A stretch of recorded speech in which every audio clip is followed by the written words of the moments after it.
Barry Gibb built a life the world thought it knew. The hits were everywhere, the harmonies were unmistakable, and fame made the Bee Gees untouchable. But behind that success was a more complicated story. Love did not always come easily. Family bonds turned tense. Some relationships survived everything, while others ended with words Barry could never take back. There were private wounds, dangerous habits, sudden losses, and people who kept him from falling apart. The brightest years carried shadows no audience could see. At 79, the people closest to Barry reveal another side of the man behind the music. Some gave him strength, some left scars, and a few stayed with him long after the spotlight moved on. Join us as we uncover the bonds Barry could never leave behind. Barry's childhood left scars he never forgot. Barry Allen Crompton. Gibb was born on September 1, 1946, on the Isle of Man. His father, Hugh, was a drummer who worked in hotels, while his mother, Barbara, stayed home and cared for the family. Music was already around Barry from the start, but his early years were not easy. Before he was 2, he pulled a hot teapot down and suffered terrible burns. He spent around 2.5 months in hospital. Barry later said the injuries became so serious that gangrene set in, and he was told he had come very close to dying. He kept the scars, but said he had no clear memory of the time in hospital. Another childhood memory stayed much sharper, even more than 70 years later. During a 2017 interview with the Radio Times, Barry spoke publicly about it for the first time, admitting he was unsure whether he should even say anything. Barry said that when he was about 4 years old, a man tried to molest him. The man did not touch him, Barry explained. But other things happened, and other children were involved too. The man was eventually arrested, but Barry never forgot what happened afterward. He remembered being woken during the night and finding a police officer sitting beside his bed, questioning him at around 4 in the morning. "If that doesn't teach you about life, nothing does," Barry said. He described the memory as vivid. When asked whether the incident happened inside his home, Barry would not explain further. He simply said those details would be unpalatable. Around those years, the family kept moving. Robin and Maurice were born in December 1949, giving Barry 2 younger brothers who would soon become central to almost every part of his life. He also had an older sister, Leslie. In 1955, the family returned to Manchester. Barry was still a child, but music was quickly becoming more than something his father did for work. He, Robin, and Maurice started singing together, and Barry took guitar and lead vocals as they formed the Rattlesnakes with 2 neighborhood friends. They were young, but the bond was already serious. Barry later said he never really thought of Robin and Maurice as little brothers. Singing in 3-part harmony was simply something they all loved. Before romance, fame, or heartbreak entered his story, family had already become the center of Barry's world.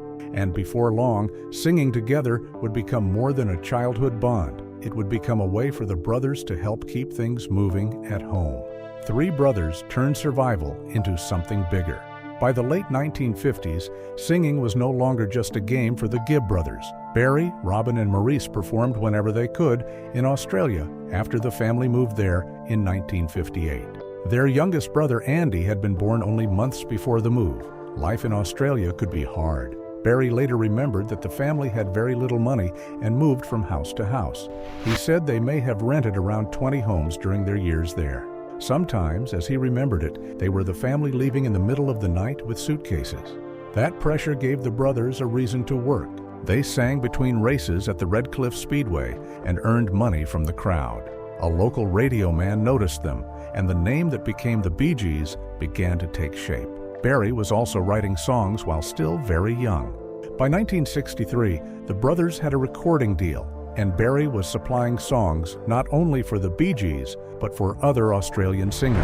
Their early records did not make them stars overnight. They kept working, playing resorts, clubs, and shows, while Barry pushed his writing further. In 1966, Spicks and Specks finally gave them the kind of chart success they had been chasing. That same year, Barry married Maureen Bates when he was only 19. The two would live together for only a short time. The family was already preparing to leave Australia and return to England because the brothers believed their future had to be there.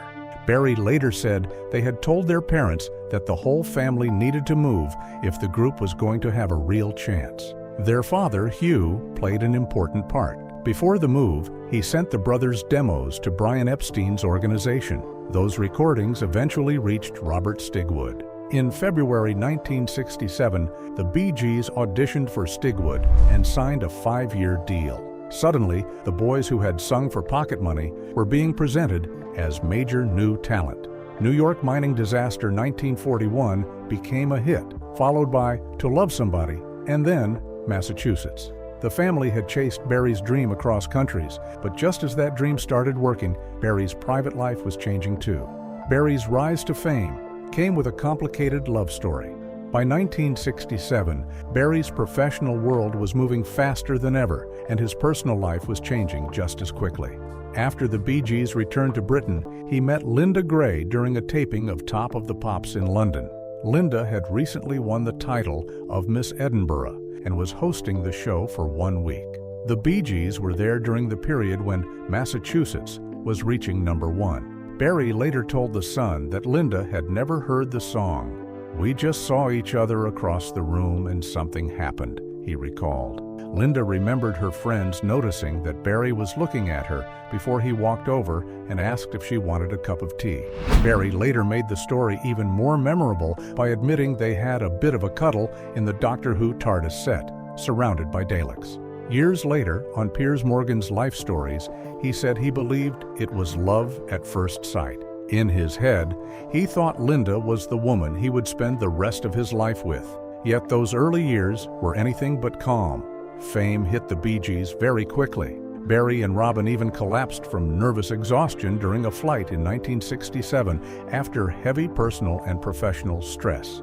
Inside the group, arguments grew over songs, lead vocals, and who should be seen as the frontman. Robin felt Barry was being pushed forward and eventually left in 1969 to begin a solo career. Barry and Maurice carried on for a time, but the group itself seemed close to ending. Barry also tried solo work. Meanwhile, his first marriage was already finished in practice. Maureen and Barry finalized their divorce in July 1970. Only 2 months later, Barry made a decision that would shape the rest of his personal life. Linda was about to see Barry at his wildest. On September 1st, 1970, Barry turned 24. He also married Linda Gray that same day at Caxton Hall in London. They had met 3 years earlier, and the wedding came only weeks after his divorce from Maureen became final. By then, the Bee Gees were also finding their way back to each other. Robin had called Barry and suggested they try again. The brothers reunited, and one of the songs that came from that return was "How Can You Mend a Broken Heart?" Barry later remembered Robin coming to his home and the two writing the song together before calling Maurice and going into the studio. It became the Bee Gees' first American #1. At home, Barry was beginning a very different kind of partnership. Linda was not part of the band, but she became the person who stayed beside him while everything around them changed. Barry wrote words as a love song for her and often sang it directly to Linda during performances. In 2017, he described her to Piers Morgan as someone full of love, fun, and humor. He said they tended to laugh at the world around them more than they looked for reasons to be unhappy. Their first son, Stephen, arrived in December 1973. A year later, Barry and Linda moved to Miami as the Bee Gees tried to revive a career that had started to slow down. Barry said Miami reminded him of Australia. The move also became important for the band. Working with producer Arif Mardin, the brothers changed their sound, and Barry discovered how powerful his falsetto could be. Nights on Broadway helped open that door. Then came Jive Talkin', You Should Be Dancing, and the music connected to Saturday Night Fever. Barry's life was suddenly louder and richer than ever. He was a husband, a new father, and one of the most famous singers in the world. The marriage had begun before the wildest part of his fame, which meant Linda was about to see exactly what success could do to the brothers she had married into. That test was coming. The Bee Gees had everything except peace. The Bee Gees were no longer simply successful by the late 1970s. They had become almost impossible to escape. Around Saturday Night Fever, Barry later said the scale of it all felt unreal. The soundtrack was moving about 1 million copies a week, fans crowded around the house, and even death threats became part of the price of being famous. The money and attention were enormous, but Barry remembered that period as more complicated than victory. From the outside, the brothers looked untouchable. Behind the scenes, fame was starting to take something back. Barry later said the happiest period had actually been before all of that, when the brothers were closer and life had fewer excesses. Drugs and alcohol became part of the pressure. Barry admitted that substances were sometimes mixed into their working lives, while Maurice summed up the brothers with dark humor. Barry smoked marijuana, Robin took pills, and Maurice drank. Barry later admitted there were times when they felt they were not good at anything without a pill or a drink, and that it was destroying them. That was where Linda quietly became one of the strongest forces in Barry's life. He said he could bring drugs into their home, but they would end up in the toilet because she refused to let him sink any further. Barry later said his brothers had their demons, but he had married a woman who wasn't going to have it. At the same time, Barry and Linda were building something much steadier. Their second son, Ashley, arrived in September 1977, giving Barry a growing family while the Bee Gees were exploding around the world. But another Gibb was now entering the same dangerous spotlight. Barry's youngest brother, Andy, was building his own career, and Barry would soon become deeply involved in helping him. At first, Andy's rise looked like another huge win for the family. What none of them could know was how quickly that success would turn into one of Barry's most painful losses. Andy's rise became Barry's deepest heartbreak. Andy Gibb was 12 years younger than Barry, and by the time Andy was growing up, his older brothers were already stars. Andy played a guitar Barry had given him, and when his solo career began to take off, Barry became one of the people writing and producing around him. Andy's first international single, I Just Want to Be Your Everything, was written by Barry and reached #1 in the United States. Barry and Andy also co-wrote Love is Thicker Than Water, another #1. Then Shadow Dancing, credited to all 4 Gibb brothers, spent 7 weeks at the top of the American chart. Yet Barry later believed that fame placed a terrible weight on Andy. He said Andy had to live every day knowing the Bee Gees were his brothers and feeling he had to equal or beat what they had done. Andy struggled with cocaine, depression, and the pressure around his career. His marriage to Kim Reeder ended, and his later relationship with actress Victoria Principal also fell apart while his drug problems worsened. During those same years, Barry's own family kept growing. He and Linda welcomed Travis in January 1981, followed by Michael in December 1984. Michael was named after Barry's close friend, Michael Jackson, who became his godfather. Barry knew Andy was in bad shape, but he later admitted the family never believed they would actually lose him. By 1987 and 1988, there were attempts to help Andy start again. Barry and Maurice produced new recordings for him, and the Bee Gees discussed the idea of Andy officially joining the group. Barry also helped arrange a possible deal with Island Records, but Andy failed to attend one important meeting. In their last conversation, Barry tried tough love, hoping to shake his younger brother out of the life he was living. Days later, Andy was dead.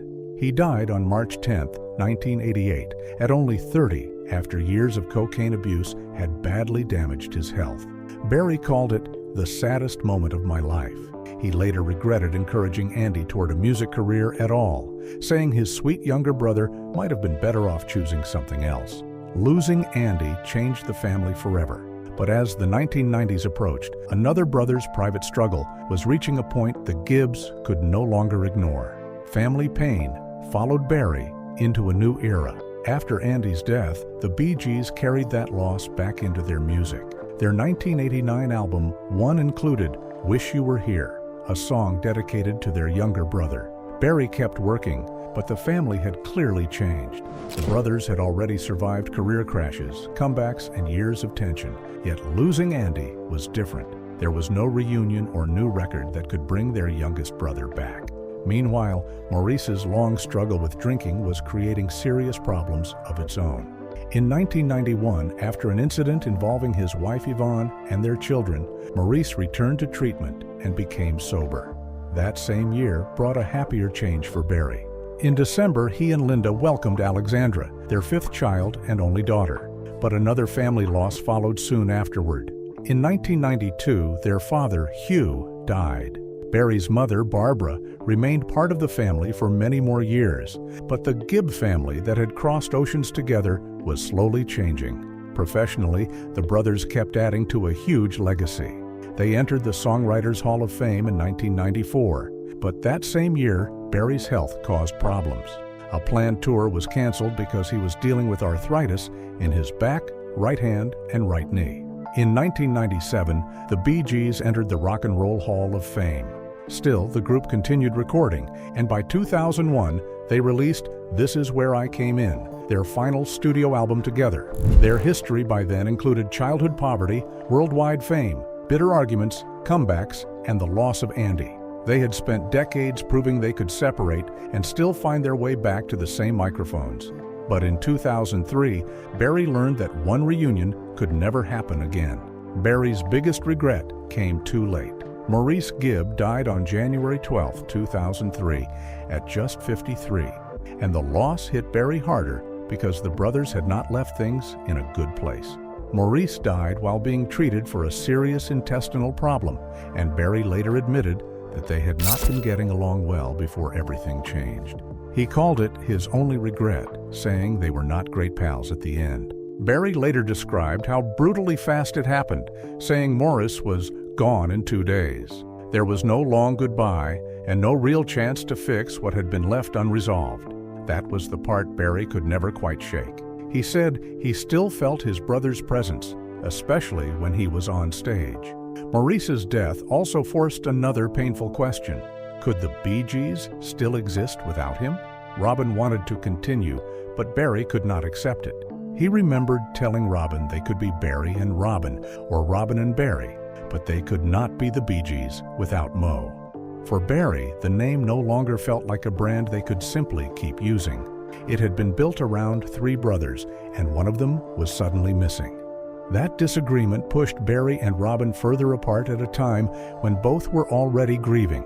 Loss did not just break the trio, it exposed how fragile Barry and Robin's bond had become. In 2004, the 2 surviving brothers went to Buckingham Palace to receive their CBE awards, while Maurice's son Adam accepted the honor given to his father after his death. It was a proud moment, but Maurice's absence sat right in the middle of it. Barry and Robin still had music connecting them, but outside the songs, old tensions had not disappeared. Maurice's death had left them with only each other, yet it had not erased years of hurt, arguments, and distance. And that became even more painful later because Barry would eventually realize there was far less time left to repair things with Robin than either of them knew. Barry and Robin were brothers, but barely friends. In the years that followed, Barry and Robin tried to keep their musical connection alive, but their bond was still shaped by love, rivalry, and decades of arguments. Barry later said that he and Robin could function musically, but outside music, they were not friends. In 2005, they joined other singers on the charity single, Grief Never Grows Old, for victims of the Indian Ocean tsunami. In 2009, Barry and Robin announced plans to record and perform together again as the Bee Gees. It suggested that music might pull them back toward each other, but Robin's health was becoming a serious problem. Barry later said Robin had hidden much of his illness from him, and he believed that explained some of Robin's urgency about continuing the group. Robin died on May 20, 2012, after fighting cancer and other health problems. Barry was now the only surviving brother from the Bee Gees. At Robin's funeral in England, he spoke with emotion about the time they had lost. "Life is too short," Barry said, adding that in Robin's case, it was absolutely too short. He wished they could have had another 20 or 30 years of Robin's mind and heart.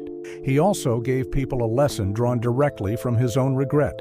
If there's conflict in your lives, get rid of it. Years later, Barry admitted he had never really found peace with the way things ended between them. He said Robin and Maurice were his brothers, but the relationships had not been easy at the end.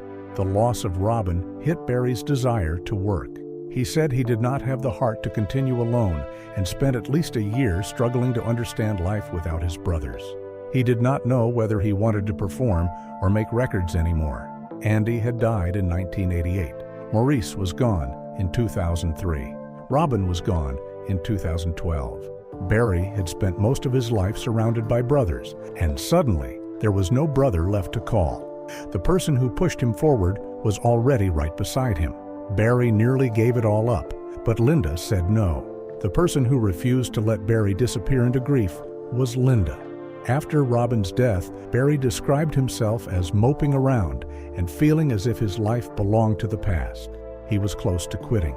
He later told Billboard that he felt there was no point in going any further.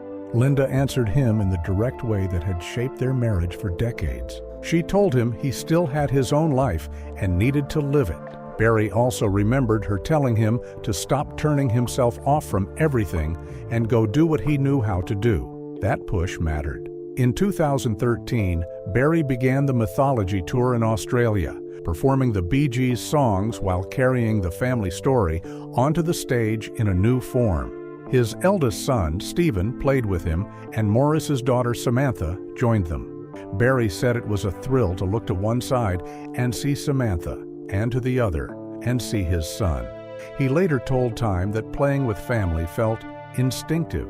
His family also helped him handle the strange side of being a living pop culture figure. When Saturday Night Live invited him to appear in the Barry Gibb talk show sketch, Barry's first instinct was to refuse. Alexandra convinced him to do it, and in December 2013, he appeared with Jimmy Fallon and Justin Timberlake, joining a joke he once did not enjoy.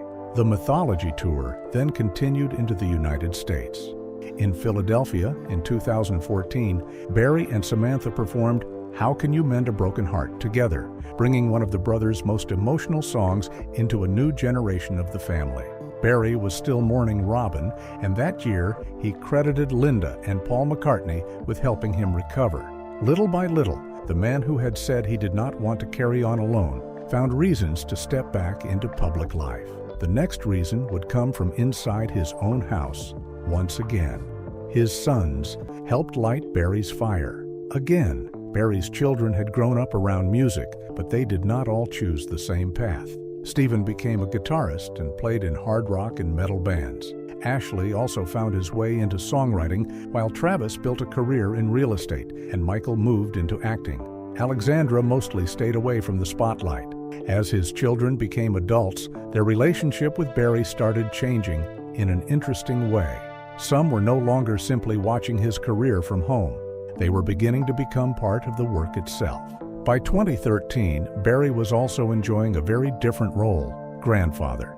He told The Guardian that he was the happiest he had ever been. With 7 grandchildren, he joked that he could watch Bugs Bunny and Daffy Duck all over again, and said he often felt grateful that the Bee Gees' success had happened at all. Stephen and Ashley were also becoming part of his music. They had already written with Barry on earlier projects, but in 2016, they became central to his solo album, In the Now. All 15 tracks were co-written with his 2 sons. Barry told Billboard they gave him that youth and that fire. He described the album as his view of life, including his journey with and without his brothers and parents, while watching his own children build families. That August brought another loss when Barry's mother, Barbara, died. His children also remained beside him in public moments. Alexandra attended his Buckingham Palace investiture in 2018, when Barry was knighted for services to music and charity. For a man whose childhood family had once moved constantly and performed to help pay the bills, his later family life looked very different. But the strongest link to his earlier years was still Linda, who had been there before the biggest fame arrived. The one person Barry never had to say goodbye to. By 2020, Barry and Linda had reached 50 years of marriage, celebrating their golden anniversary on September 1st, the same date as Barry's birthday. Their family now stretched across several generations, with several relatives living near Barry in Miami. When Barry spoke about Linda in his later years, he focused on what had kept them together for so long. He had called her a tower of strength for their family, while their son Ashley said his parents still loved each other the way they had at the beginning. Barry's own explanation was wonderfully simple. They laughed a lot. Then Barry was looking backward without living in the past. He worked on Greenfields, a project that reimagined Bee Gees songs with country artists, including Dolly Parton, Alison Krauss, and others. Barry said making it was the thrill of a lifetime, although Stephen had needed to convince him that other artists would still want to work with him. He said he had lost not only his brothers, but his mother and father, and had learned that life keeps moving. In 2020, he described keeping the Bee Gees' music alive as his mission. That work continued. In 2023, Barry was honored at the Kennedy Center Honors. The following year, he turned his attention toward pre-production on a planned Bee Gees biopic, serving as an executive producer. That role gave Barry a direct hand in another major project connected to the Bee Gees, this time helping shape how their story would eventually be presented on screen. Which person in Barry Gibb's life do you think had the greatest impact on the man he became? And do you think his life would have turned out very differently without Linda beside him? Share your thoughts in the comments below. And don't forget to hit like, subscribe, and stay tuned for more incredible stories from Hollywood's fascinating history. See you next time.